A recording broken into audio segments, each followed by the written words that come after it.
She went off. She said, what kind of person do you think you are? You want all the benefits. You want your road. You want your health care. You're the first to complain if you don't get your welfare. But when it comes time for you to file your taxes, you don't want to nah. And I got to the point where I'm like, so she stopped. She said, okay, well, I'm going to put in the computer that you've been informed of your obligation to file. I said, nothing would make me happier. She went, huh? I said, yeah, you go ahead and you put that information in that computer. When you're done, I want you to put in that computer that I'm questioning the very validity of the Income Tax Act because I can't find a preamble anywhere. Put in that I'm directing you to read that preamble to me within 7 days, and that if you don't do that, that's gross negligence equaling fraud. When you're done doing that, I want to see the section of the Act empowering you to belittle, berate, harangue, and harass me for 4.5 minutes like you just did. And if you can't show me that, I want to see your supervisor with a complaint form in their hands. She looked at me. She started fish-facing. She's... I waved my hand. I said, go ahead, put it in there. She said, I'll go get my supervisor. She goes, gets her supervisor. I mean, no judgmental here, but I thought it was a Coke machine and a gray flannel dress. She comes out. She goes, is there a problem here? I looked at her empty hands. I said, actually, now there's two. I said, I directed that girl to come back to tell you to come to me with a complaint form in your hands, and I don't see one. So either you're going to go get a complaint form and come back to me, or you're going to go get your supervisor and tell them to come back to me with 2 complaint forms. She turns as gray as her dress. She leaves, comes back. No complaint form, quality assurance feedback report or something like this. So I start filling it out. I'm like, oh, what's that girl's name? Oh, Mary Sinclair. Mary Sinclair, she's behind the divider like this. I said, what's the date today? Girl tells me, she goes, December 13th. I said, I know that. What year is it? 2003. Okie doke. Hey, maybe we can settle this without a complaint form. Mary over there, she told me that I had some sort of obligation to file or something like that. She said, you do. I said, says who? She said, it's the law. I said, what law? She said, the Income Tax Act. I had gone to their librarian, sweet-talked that librarian moments before, got a brand new 2004 copy of the Income Tax Act. Put that down, said, is that what you're talking about? She looked at it, looked at the date, went, where did you get that? I said, oh, I have my sources. Is that what you're talking about? And she went, well, what does that word right there mean? Pointing out the word act. She looks at us, she went, I don't have to answer any of your questions. I reached into my little briefcase. I grabbed one of their pamphlets. Right on page 6, it says, your right to clear, complete, and accurate information. I said, look at that. It tells me I have a right to clear, complete, and accurate information. Wow, that tells me I have a right to ask questions, and you have a duty to answer them. There's 2,566 pages in this Income Tax Act. I'm pretty sure I can come up with 10 questions per page. When do we start?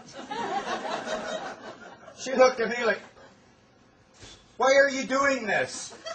I'm like, because the government stole my baby.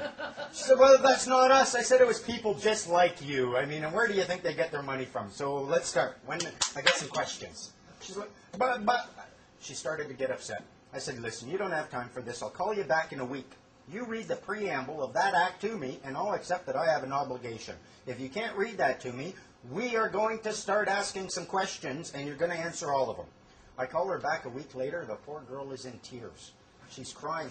I'm getting in trouble for asking about the preamble. They're telling I just want to help people get as much back from their taxes as possible, and I don't even know where to ask anymore. I felt pretty bad for the poor woman, eh? I said, look, here, you got my file open there. She opens it up. Yeah, it's right here. I said, did Mary Sinclair put in there that she informed me of an obligation? No, there's nothing here.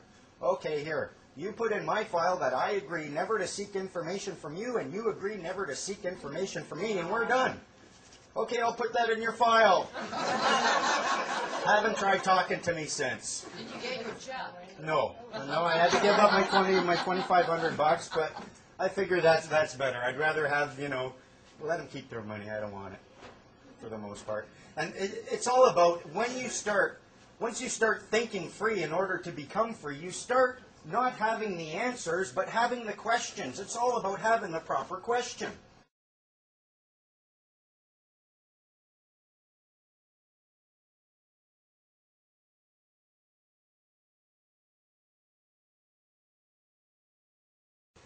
A couple summers ago, I was doing stand-up comedy. I wanted to find a place where I could do some. There was a place called Here on Earth. It was an after-hours club. They were selling beer. They let people smoke pot. The government didn't like that too much, eh? No license or anything. I called them up. They said, well, we're shutting down. We're sitting here contemplating shutting down. Liquor Control Board shut us down last 4 weekends running. We're running out of money. I'm like, I'll be right down there. I got down there, looked through the income, looked through their Liquor Control Act, wrote a letter, sent it off, said open up next weekend. We opened up next weekend, liquor control inspectors out in the alley. They have no power over unlicensed establishments, none whatsoever. I pointed that out to them. So they came with the property use. They put a notice right on the door. Notice this. I ripped it right down, wrote on the back, notice this. Gave it back to them. They came back next with, first it was property use, then business bylaw. Where's your business license? You have no notice. Here, now I do. Notice this. Then they came back with the fire department. Fire department, we love you. You're going to keep us safe. Come on. Hey, how much is this going to cost us? They're like, oh, no, they're paying for it. Okay, just we don't want any contract with you, or we'll pay for it, but don't go hooping us. The marshal, he came in, replaced that one exit light. He ends up, he's in the alley, and he's telling the guy, I'm not getting involved in your politics. It's safe, and that's it. He walks off. Took me 4 weeks. I got the police officers to a point where they would come to the door, knock on the door, identify themselves as peace officers. We would invite them in merely to keep the peace. They would do a little walk around, then they leave. Thanks, Rob. Thanks, officers. Have a great day. People thought I was paying off the cops. All I was doing was educating them, asking them the right questions. And at one point, while I'm in this process, a squad car comes up. I'm in the alley. I'm having a smoke. And squad car comes up, says, what's happening in there? I said, oh, it's a celebration of life. And they said, well, do you have a permit for that? I said, we need a permit to celebrate life? The guy, it was a girl driving and then a guy in the other thing, and she says, well, people are breaking the law in there. I said, well, what do you mean? Well, they're smoking pot. We have reports that they're smoking pot in there. I said, so? I said, that's against the law. What law? The Controlled Drugs and Substance Act. I'm like, the Controlled Drugs and Substance Act is a statute. You're failing to distinguish between statute and law. That's gross negligence. It's equaling to fraud. When your actions interfere with my rights or my comfort, you're being a nuisance, and that's an offense under Section 1. Okay, see ya. Come back later.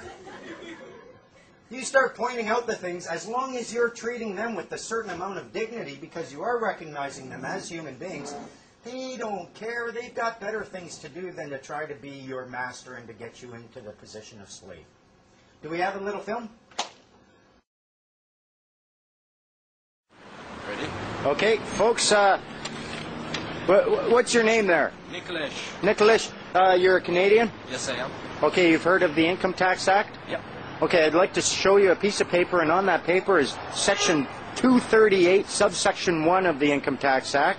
Okay. It's one of your laws. This is what the government can use. I want you to read that and tell me whether or not you understand it. Okay.